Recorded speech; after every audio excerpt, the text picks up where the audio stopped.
the gentle embrace of a sunlit morning, I made a decision that felt innocent at the time. I would visit my daughter-in-law unannounced, believing that family ties didn't require appointments. What could possibly go wrong?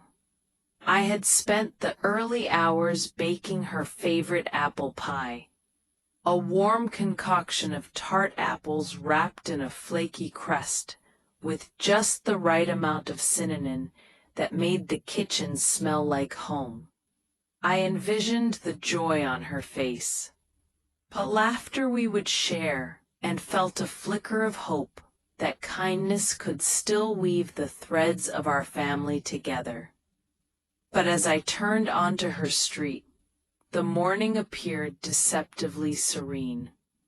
The pale sunlight spilled onto the pavement, illuminating freshly watered lawns, while birds chirped in a carefree symphony.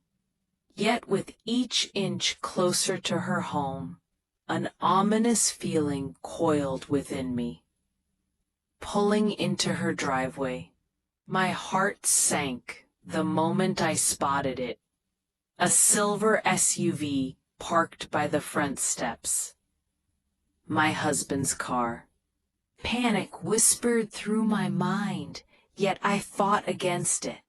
Maybe he had borrowed it, I reasoned. Perhaps he had just dropped by.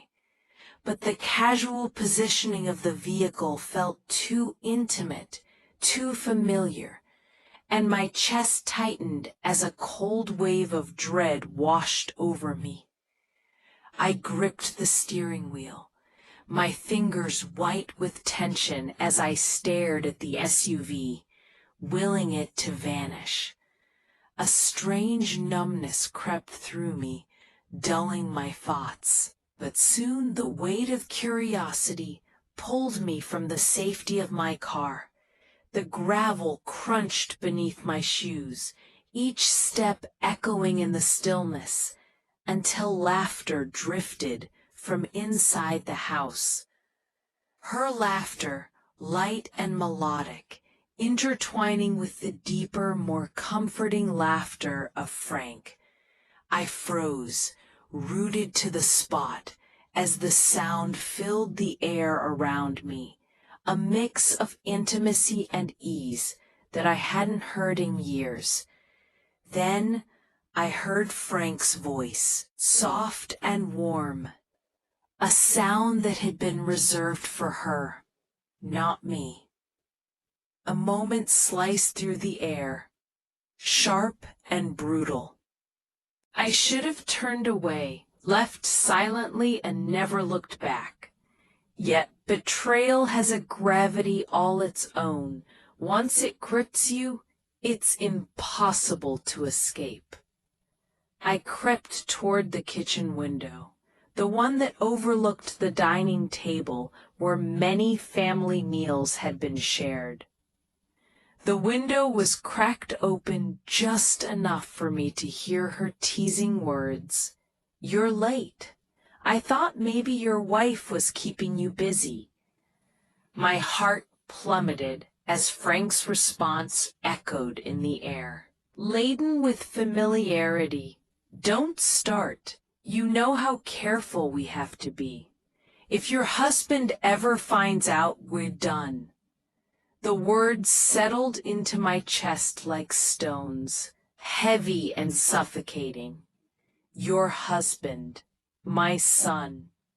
The pie slipped from my hands, hitting the driveway with a dull thud, apples scattering like my thoughts. I stood frozen, the laughter from inside carrying on, carefree and unburdened. Then she said it, her words slicing through the air. "She'll never suspect. She trusts both of us. My world spun, the reality of it all crashing down. I stumbled back to my car, my mind foggy and disconnected, the drive home a blur of confusion. Hours later, I found myself at my kitchen table, still in late coat, the burnt smell of coffee wafting through the air, mingling with the sweetness of the fallen pie. Family photographs stared back at me, smiling faces frozen in time, now felt like a cruel facade. The laughter I had cherished turned to a bare reminder of the betrayal festering in our midst. When Frank came home late that night, he kissed my forehead, reeking of her perfume, and I replied with a hollow yes when he asked if I was okay. In that moment, I knew he felt no guilt, no fear. He believed he was safe. Sleep evaded me.